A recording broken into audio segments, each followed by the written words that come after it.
La idea de que el trabajo duro es el que te lleva a crecer, a sostener a tu familia, a mantener pues un buen proyecto de vida. Pero el común denominador es, ¿cómo estás? ¿Estás bien? ¿No estás bien? Platícame, se toman el tiempo, un café. Entonces yo como psicólogo, que ya saben que también me gusta escuchar, hipermatch. Para que se entienda el abuso narcisista, tenemos que entender como sociedad por qué nace. Eso todavía no conecta con la gente. ¿Por qué? Porque vivimos en una sociedad machista.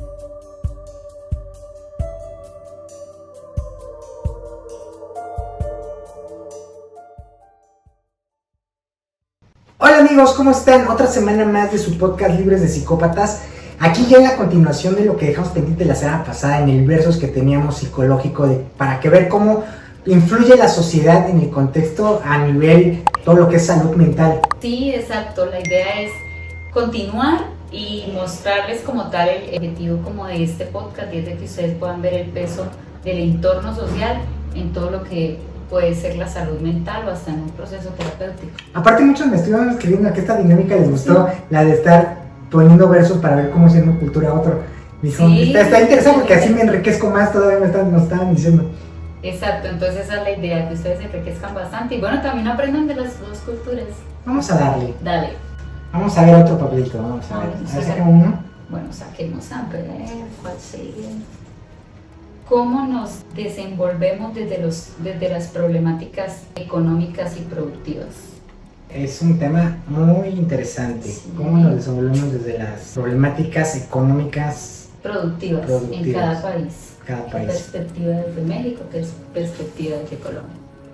Que eso es un punto que nos termina afectando. Así como dije en el punto pasado, cómo nos beneficia Estados Unidos o nuestros hermanos del norte, sobre todo, creo que en esto nos perjudica un poco. ¿Por qué?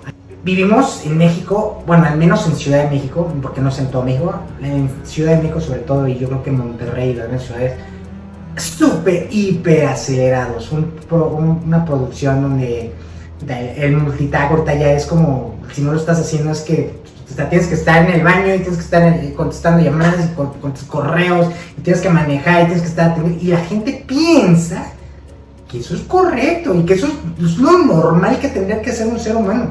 Es más, yo todavía hace poco tiempo, ahorita ya me ven tranquilo acá en Medellín y todo. No. Hace, no sé, unos cuantos años, cuando todavía no trabajaba en esto de la psicología, como podcast y todo esto estructurado, yo andaba corriendo con un estrés a tope y yo también pensé que veníamos a eso, a producir. Yo pensé que veníamos a producir y te estoy hablando también igual, mismo tema. Una persona promedio que te trabaja, que te estudia normal. Yo pensé que eso era lo normal, pero no, ya después te das cuenta que es anormal no descansar. Yo había momentos que no descansé, y yo hablando de lo individual, no estoy seguro que todos, pero hay un gran común denominador. ¿Por qué te lo digo? Porque se alcanza a ver que no existe la meritocracia, no existe, o es muy baja la meritocracia la que se da realmente, que alguien pueda salir adelante por sus propios méritos, no es de que no exista, es que no haya. Ahora me dices, no se vaya a confundir, eso está mal, entonces ya he estudiado. No, al contrario, sin eso todavía es peor todavía. O sea, es algo que se tiene que hacer sí o sí, ¿sabes? Pero es como una basecita para al menos poder moverte dentro de tus herramientas y salir adelante. Pero es complicado, ¿por qué? Porque hay mucha ignorancia, hay mucha cero educación, hay muy poca cultura. Y en cambio está la cultura de la producción, o sea, de que tú no digas, o sea, hay muchísima gente que se sale a andar, por ejemplo, en el taxi, o gente que se sale y no descansa, no duerme el bolso, producen accidentes, cosas así en la calle. Entonces la gente, o antes de la pandemia, en Ciudad de México, si alguien se decía de palabras en el pleno tránsito, hay avenidas que son muy importantes, que sean periférico y todo eso, en plena Ciudad de México, Insurgente y todo. Se llegó a ver, o sea, había gente que se sacaban los ojos en pleno tránsito del estrés, y tú ni siquiera llegaban, apenas las 9, apenas iban a llegar a su trabajo, ni siquiera empezaba el estrés bonito, apenas estaban en el estrés, apenas iba empezando su día, ya se sacaban los ojos, y antes de la pandemia. ¿Qué pasa? ¿Qué pasa con esto? Vivimos obviamente tan revolucionados que no estamos siendo ni empáticos con nosotros, muchísimo menos con el de frente, el que también tiene que llegar, también tiene sus cosas, sus problemas, también necesita comer, necesita generar dinero, todos necesitamos todo. Pero esa idea de que tú no existes, esa idea de mediocridad que nos implantaron, que si no te das tu tiempo, si no descansas. Eso lo tenemos en México, en Ciudad de México al menos, no puedo hablar por Monterrey o por Guadalajara, pero sé que también se da, está muy marcada, o sea, de verdad tienes que irte a los pueblitos para encontrarte a la señora de las quesadillas y te diga, mijito, un cafecito y estar tranquilo, así como aquí me lo encuentro. Así, o sea, desgraciadamente, así es como es mi país. Ahorita está así como, bueno, yo lo que alcanzo a ver es revolución, todo el mundo corriendo, todo el mundo que la chuleta ahí. Tranquilo, mejor descansa, piensa y creo que vas a funcionar mejor. Pero no alcanzan a conectar con eso. O sea, tienen muchos sesgos. La gente tiene muchos sesgos. ¿Tú qué opinas? Bueno, más bien, ¿cuál es tu punto de vista acá en Colombia? Bueno, mi punto de vista aquí en Colombia, o sea, nosotros sí traemos desde crianza la idea de que el trabajo duro es el que te lleva a crecer, a sostener a tu familia, a mantener pues un buen proyecto de vida y eso sí, nosotros y los colombianos nos caracterizamos por ser buenos trabajadores. Berracos, como le llaman acá. Sí, para que eso, el trabajo que haya que hacer, uno le pone toda la ficha, la gente se esmera. Y me consta, cuando yo trabajé en recursos humanos, perdón que te interrumpa, cuando yo trabajé en recursos humanos, los colombianos con los que trabajaba, que tenía que hacer videollamadas, eran buenísimos, eran muy buenos, sí, muy sí, buenos. Eso sí es algo, y yo creo que es algo muy característico de todos los colombianos, y es que si nos asignan una tarea y está en nuestra responsabilidad hacerla, o sea, hasta le hacemos cosas de más. Si vemos que se puede mejorar de esta manera, uno da ese valorcito de más, el valor agregado, como yo decía en la institución cuando trabajaba. Muchachos, demos el valor agregado. Era como algo de más que no había que hacerlo, pero si se puede hacer y mejorar, lo hacemos y no tenemos problema con eso. Pero es en esos momentos de trabajo y de productividad, metemos la ficha, hay estrés, la gente se empeña, se esfuerza, pero nosotros sí resaltamos algo y es que para nosotros es muy importante la calidad, el tiempo de calidad en familia, por ejemplo. Entonces es muy sagrado sacar su espacio del domingo para descansar, para compartir. Las empresas, o sea, en las instituciones, o sea, si a ti te dan un permiso tienes los fines de semana libre, la institución trata al máximo, o la empresa, de respetar ese espacio porque sabemos que eso es productividad. O sea, para nosotros el compartir entre amigos, el que los viernes es tanto que se vuelve, a veces es gracioso, pero como un ritual, que el viernes, que ya está uno cansadísimo, ya no da más, ya toda la semana esforzándose, pero se saca el espacio para reunir con los mejores amigos, con su familia, tomarnos alguito, un vino, y como sacar ese tiempo de descanso y de relax que nos ayuda. O sea, en Colombia sí priorizamos eso, y yo creo que eso es lo que ayuda a que se vea la productividad y tampoco se vea, pese a trabajos que son pesados. O yo estuve en una institución, en las cárceles, que el ambiente era pesado, no disparara un estrés crónico de verdad, porque uno sacaba esos espacios con la familia, con los amigos, esos espacios de relax, de descanso, realmente nos ayudaban mucho. O sea, creo que tenemos una buena dinámica frente a esa productividad. Yo tengo un ejemplo. ¿Sí? El primer año que estuve acá en Medellín, tenía que hacer unos pagos, no me acuerdo, unas vueltas, como ustedes le llaman acá. Entonces tenía que ir a pagar algo del banco, no me acuerdo, tenía que hacer pagos, y pues que me voy al banco. Llego al banco, y eran las 11 o 12, que me decía que está cerrado. ¿Cómo es lunes? No hay día festivo. O sea, ¿por qué? O sea, pero yo estaba, furioso. Yo necesitaba hacer pago. O sea, México a las 11, te digo, o sea, cuando vas a México, es que México aparte vas rápido, vas deprisa. Entonces aquí me dicen, no, es que son 2 horas.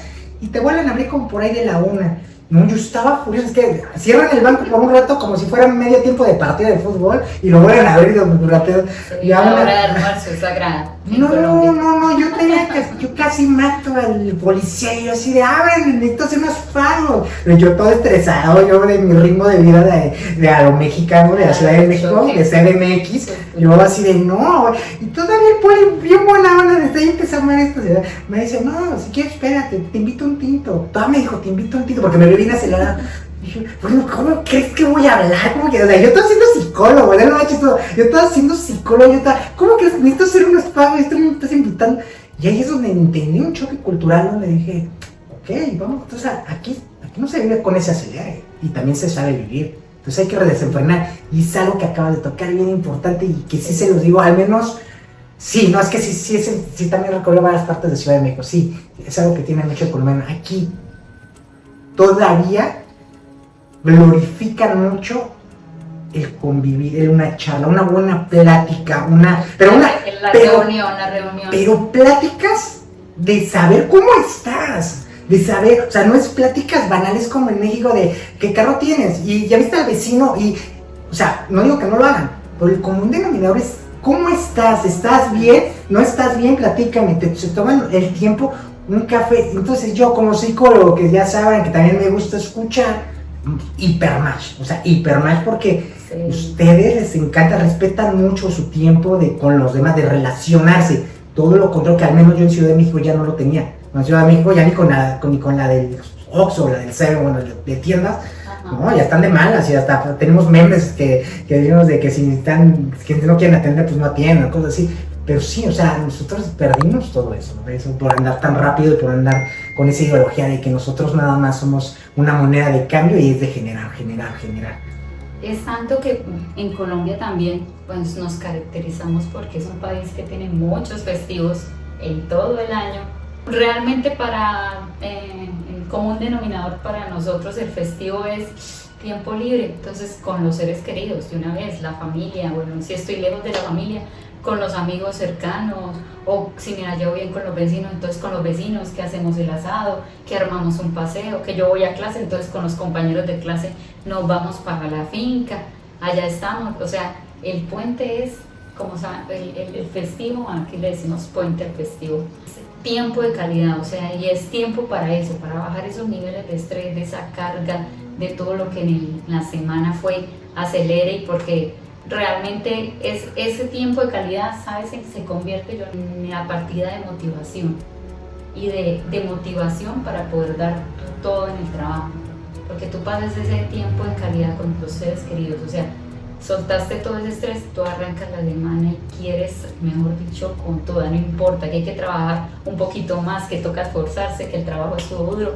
no importa porque sabemos que llega el fin de semana y tenemos el espacio para bajar todos esos niveles de estrés, o sea, y es algo que es una herencia muy bonita realmente, porque eso viene es como un legado que nos han dejado pues nosotros los abuelos, de respetar ese espacio familiar. Después de Vancouver, que estuve allá viviendo, no había vivido una ciudad donde, bueno, un país donde todo el tiempo hubiera también, como dices, ese tema de los días festivos. México tenemos algunos días festivos, pero no, ya se, o sea, ya ¿son no. pocos en el año también? Sí, no, comparado a Canadá, ustedes, o sea, hay días que digo, las tiendas, ¿qué? ¿Por qué no abrían? Y ya de repente me enteraba que el día de tal, que el día, pero en Canadá, o sea, ustedes lo tienen fuerte, Canadá todo lo tienen muchísimo más, entonces todo el tiempo están festejando, un día, 2 días, o sea, es algo que, pero aquí también lo tienen muchísimo, lo tienen muchísimo.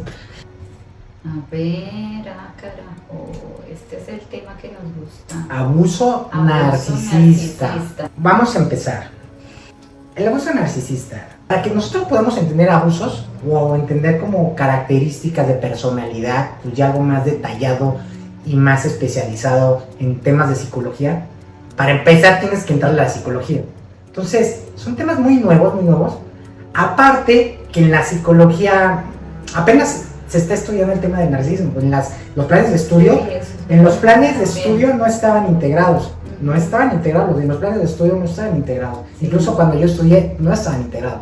Había ahí unas salpicaditas de una estructura psicopática y hasta ahí párale de contar. Sí te venía como esa estructura, pero no detallada. Creo que a raíz de que obviamente vamos avanzando en el tema de la higiene mental y la salud mental, de que ya la gente va, y de también que entender de dónde vienen, de dónde surgen las grandes patologías, creo que empezamos ya a distinguir los abusos, el trastorno narcisista básicamente. Ahora, hay algo muy importante. Para que se entienda el abuso narcisista, tenemos que entender como sociedad por qué nace. Eso todavía no conecta con la gente. ¿Por qué? Porque vivimos en una sociedad machista, regresándonos 2 pasos para atrás, y va a decir, ¿dónde entra el machismo con el narcisismo? Todo. Porque si yo soy una persona rígida, sin tener el trastorno, si yo soy una persona rígida, que yo no acepto ideas o que no puedo aceptar la idea de otro, y aparte no tengo empatía, y aparte se hace lo que yo quiero, es más, tú vete para la cocina, tú no puedes estar en un podcast, un ejemplo. Si partimos de esa base, que es como la gran mayoría de los mexicanos estábamos, pues cuanti más razón tú crees que yo voy a entenderte y me voy a poner como a entender qué patrones de conducta da ciertas relaciones o ciertos roles de familia, de hijos a mí. Obviamente, me va a importar. No en esa estructura, sí. Entonces, si ha venido de mi ayuda, la ayuda de la higiene mental, desgraciadamente de manera negativa, porque hay mucha demanda en este sentido, en este ambiente, pero sí se sabe ya que es un narcisismo, porque obviamente fue un boom a pasaditas de la pandemia. Pues fue un boom en el sentido del narcisismo que se maximizó y después se minimizó y después que decían todos son narcisistas y después que no, pero hay cosas que son evidentes, hay gente que es rígida, hay gente que tiene toda una estructura grandiosa y hay gente que daña. Entonces no hay que darle vuelta, o sea, sí existe el narcisismo, sí está el trastorno narcisista, que no se quieran dar cuenta porque piensan que la normalidad es otra, esa es otra situación, pero la gente sabe que sí existe ese trastorno. Bien. Bueno, más bien no saben todos, sino los que tienen alcance a la educación. Sí, claro. Ah, ok. Bueno, sí, en Colombia no se tiene, bueno, ahora es que se tiene como una noción del concepto como tal y bueno, hay mucha información, ustedes saben, en las redes hay bastante información, entonces ahora como que ve uno más el interés que se estén documentando de eso y sobre todo porque en Colombia pues hubo una oleada de mucho feminicidio, bastante, entonces yo creo que a raíz de mirar qué estaba pasando, mucha violencia intrafamiliar y de ver desde las cárceles también, prácticamente desde ahí también salía mucho trastorno narcisista, aparte de homicidios con trastornos narcisistas, casi siempre, sobre todo los que realizaban este feminicidio. Pero todavía muchas mujeres sobre todo han normalizado esos abusos. Los han venido normalizando o apenas ahora están alertas de que fueron víctimas durante muchos años o fueron víctimas de ese abuso narcisista. Están apenas identificando que están conviviendo con un abusador narcisista. O sea, eso se está viendo apenas ahora, pero no se tiene claridad, o sea, todavía hay dudas frente a eso o todavía se tiene como de pronto esa confusión en que no, él es así porque es muy machista o a veces hasta por regiones. Decimos, ¿no? Aquí en Colombia, no, pues es que él es de tal región, allá son más machistas que en esta región, entonces él se comporta así porque él es controlador y es así conmigo porque es machista, pero tenemos todavía esa confusión, o sea, no hay total claridad frente a ese abuso. Creo que tiene la lógica que te digo, si el hilo, la base principal que es la salud mental, la psicología, la tienen minimizada o no la tienen tan atendida en este sentido, por obvias razones, por ende no van a saber cosas más específicas de ciertas cosas que hay dentro de todo lo que es el mundo de la salud mental. Digo, pero acá lo que nos toca, que son el tema de abusos, pues obviamente no pueden llegar a conectar con todo esto, a identificar eso, porque no es de que no lo vivan. Claro que aquí pasa y pasa muchísimo. Sí, se vive el punto es que no le han puesto etiqueta ni nombre y tampoco lo identifican porque la psicología pues todavía está minimizada. O sea, como que es como, perdón por la palabra, pero es como otra vez volvernos al tema de volver al punto del pensamiento mágico. Es como decir, bueno, creo en las estrellas, está en el tarot, y también la psicología. O sea, todavía siento que todavía como lo ponen en ese nivel, como que, bueno, a veces a uno sabe ayudar, a otros no. O sea, como que mejor vamos a tomar, ¿no? Creo que ayuda más. Sí, ya es mejor buscar otras vías o también como esa resistencia a aceptar a veces también que estoy dentro de un ciclo de abuso narcisista. Entonces, pero por lo mismo, por el desconocimiento y por esa situación de influencia social, ¿cierto? Y a veces ahí, yo lo digo aquí en Colombia, y una de las causas que no permite que de pronto, sobre todo la mujer, salga y exprese que está siendo abusada a veces está siendo víctima de ese abuso narcisista, es a veces por la presión social del que dirán. Venimos aquí otra vez, la influencia social. No, pero yo, tantos años, yo que voy a ir a estar diciendo que esto y esto me pasa a mi casa, pero que dirán, o como yo a estas alturas, yo cómo me voy a salir de mi hogar y qué va a pensar el vecino, el tío, el abuelo. O sea, es esa presión social que no nos deja a veces salir ni siquiera de un ciclo de abuso narcisista. Bueno, eso lo percibo aquí en Colombia y me imagino que así se debe percibir de pronto también en México, y muchas mujeres estarán minimizadas, sí, y estarán pensando en esa presión social y prefieren aparentar y manejar las cosas como si nada estuviera pasando, pero la realidad es otra. por ejemplo, yo el abuso que sufrí de mi, entre comillas, psicópata o narcisista, si me hubiera pasado 10 años atrás, quizá me hubiera quedado callado. ¿Por qué? Pues porque estaba en el mundo del fútbol, estaba en el mundo de mi equipo, estaba en el mundo de que pues, me juntaba con hombres, que gimnasio, que compitiendo siempre. Entonces, como más pegado al que no me daba cuenta. Y si hubiera pasado en ese momento, yo creo que me hubiera tenido que aguantar. Porque tampoco estaba tan estudiado, tampoco había leído, tampoco había estudiado mucho, tampoco había bajado tanto. Entonces, ¿qué pasa? Que si a mí me costó trabajo, imagínate la mayoría de gente que no tiene todo este tema, esta introspección, vamos a llamarle, o muchísimo menos te va a sacar. Si a mí me costó muchísimo trabajo para hacer el podcast y decir voy a hablar de esto, es fuerte. Pero yo después me ponía a pensar, dije, es que no puede ser, o sea, a ver, hizo esto, hacía lo otro. Y ya, dije, no, es que la gente lo tiene que saber. O sea, es que no, eso no es de locura, eso ya se sale de, o sea, yo había andado con personas tóxicas, lo he dicho. Conocía la toxicidad porque yo muchas veces fui tóxico. Pero ya cuando empezaba a ser como, no, es que a ver, no, esto ya se sale, esto ya no está en el ambiente de lo tóxico, esto ya es un trastorno. Eso ya se salía de todo lo que yo había conocido, algo, o sea, estaba fuerte. Entonces, con todo y que yo había estado en muchos ambientes de violencia incluso, esto se me hacía muy volado, esto estaba muy loco. Entonces dije, no, esto lo tiene que saber la gente. Yo como hombre dije, ni modo, me dirán lo que sea, pero ahí es donde dije, no, tengo que hablar, o sea, es mi razón y es lo que yo viví, punto. Sí, no. Y de tu conocimiento, porque ya tú te especializaste y estás trabajando sobre el tema, o sea, ya desde la psicología clínica. Ahora lo estamos prácticamente hoy tocando desde la psicología social, para que de pronto vean también qué tanto afectación y cómo la parte del entorno social también puede influenciar.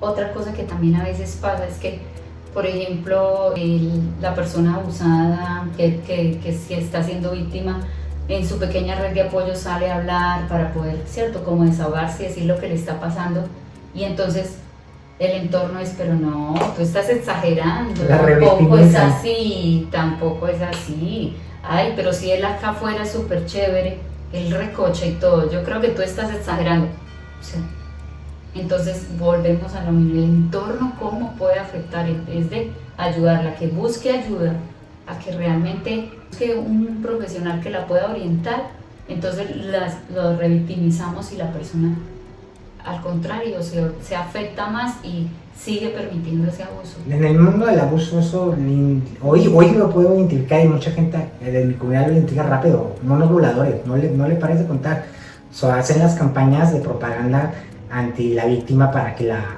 sea toda más torturada, y entonces, ¿qué pasa? Que la víctima termina peor cuando una confesión y una decisión, porque aparte ahora está sola de verdad, porque se ponen contra ella. Entonces, todo este tema es bastante injusto, simplemente porque se dan cuenta que hay una persona vulnerable, y aparte el sistema te hace pensar que ser vulnerable está mal. Entonces, todo está mal si se lo analizan. Sí, no. Pero aquí lo importante es que identifiquemos cómo influye todo, o sea, con nuestro entorno para que algo se dé o para que algo se maximice.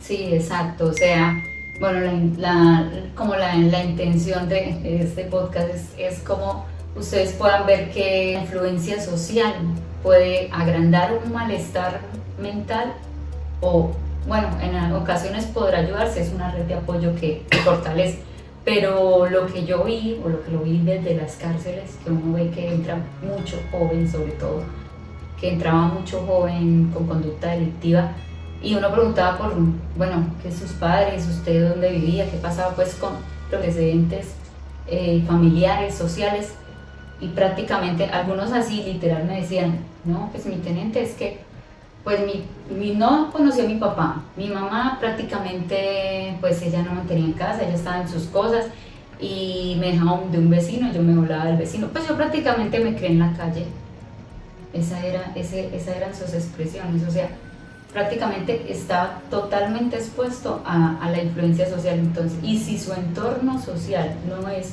un entorno que lo lleve a la educación, a buenos hábitos, ¿cierto? A cosas que le favorezcan, sino al contrario, está el entorno de la delincuencia, de la inseguridad, del consumo, de muchas cosas, entonces mire cómo ese entorno social nos puede perjudicar y se puede ir formando un joven de esos. Empezó a formar su carrera delictiva desde ahí. Es como la película de Frankenstein, que se hace la creación del personaje. Aquí es igual, literal. O sea, en la sociedad nadie nace siendo violador, nadie nace siendo asesino, matón, nadie nace siendo un criminal.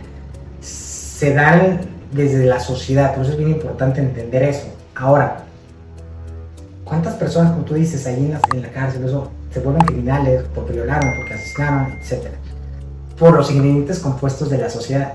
Y dirán muchos y podrán debatir, y eso es muy buen debate, pero también hay gente que puede traer ya los genes, como la psicopatía a nivel genético. Sí, pero chequen algo, amigos, también tiene que ver todo. Supongamos, hablando de tu ejemplo, de esas personas que entraban a la cárcel porque mataban o porque violaban, vamos a poner un ejemplo del que tú estás dando. Aún así, no fuera un tema social de que que no estuviera sin papás, que no hubieras tenido violencia. Aún suponiendo eso, vamos a poner que tuviera el tema de que venía genético predispuesto para hacer el mal o conductas dañinas, vaya. Aún así es un tema social. ¿Por qué? Porque entonces yo le diría, bueno, entonces si mató, si violó, si agredió, ¿qué está pasando? ¿Dónde estamos atendiendo la salud mental? ¿Dónde estamos dejando a estas personas que tienen tendencia a esto? ¿Dónde lo estamos dejando? ¿Por qué lo estamos dejando pasar? ¿Por qué lo estamos minimizando? ¿Por qué cuando hablamos de un concepto como psicopatía, como narcisismo, por qué lo minimizamos como que no pasará nada? ¿Por qué cuando vemos a un niño que tiene una conducta de cero empatía, por qué no hacemos algo? Claro. ¿Por qué lo normalizamos? Nosotros le festejamos. Lo vemos cuando mató a alguien, decimos no, y pensamos que eso es como algo aislado. Está conectado a esta sociedad, ya sea por un tema genético o no, todo está conectado a la sociedad. ¿Por qué? Porque al final del día nosotros nos somos responsables también de que esta persona esté haciendo algo de cuidado, si no puede ser cosas muy malas, o como el ejemplo de que haya matado, de que haya hecho algo. Entonces, si tenemos que empezar a ver como salud mental a nivel mundial, no podemos minimizar conceptos. O sea, si existen y les ponemos etiqueta a nivel de la academia y a nivel científico, a nivel clínico, no es para etiquetarlos y que se sientan mal, es para ver qué hacemos con eso, cómo vamos a responsabilizar a esas personas, porque es algo que está, o sea, no es algo lejano de nuestro universo, está aquí entre nosotros, están integrados. ¿Cómo le hacemos para volverlos a reivindicar, para integrarlos de la mejor manera, que no agredan y que no lastimen? Ese es el punto. Entonces ya te das cuenta que no nada más si tiene los ingredientes de que sufrió abusos o violación, etcétera, también, aunque no los haya tenido, si viniera genéticamente, también el problema también nos aqueja como sociedad. Es un problema de no todos. Y que es un problema que nos aqueja en ese caso de que venga genéticamente, y que tenemos nosotros la responsabilidad de que, por ejemplo, si se ven esos rasgos, esas conductas en un joven o en un niño,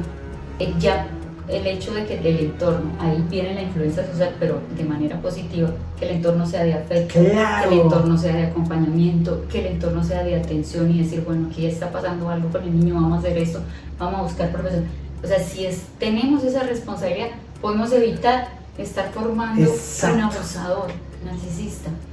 Totalmente. Entonces, que esa influencia social sea de manera de verdad positiva, pedagógica. O sea, si Dios dice, sea de educación emocional para el bienestar mental, claro, no para el malestar, pues. O sea, vieron que alguien robó a un niño, o agredió, o dijo una grosería, o mintió, o pasó por encima de otras personas. Justo ahí, la gente, o nosotros como adultos, tenemos que decir, y no minimizar, todos son narcisistas, no, pero es niño, o minimizarlo, no, al contrario, justamente ahí es donde tenemos que integrarlo, pero pedagógicamente, no imponer nada más, eso está mal, porque terminas traumando más. O sea, tienes que darle pedagogía, tienes que darle, aquí viene la palabra importante, amor.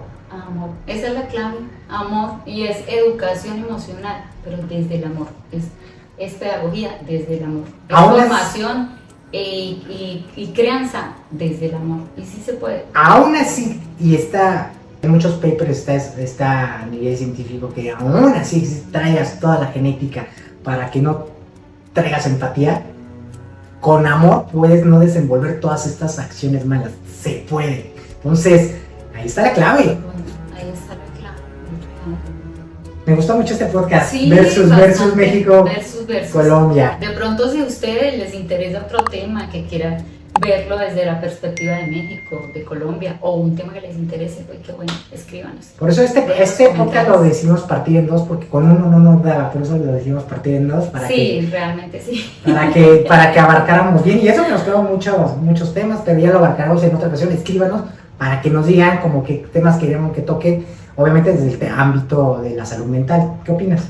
Sí, claro, esa es la invitación. Esperamos que les haya dejado pues su psicopedagogía en el sentido de que le demos importancia a la influencia de nuestro entorno social, de que miremos también para nosotros mismos en dónde estamos ubicados, con quién nos estamos rodeando, qué de verdad nos alimenta a nivel mental y que realmente no, y pongamos límites cuando realmente nos afecta.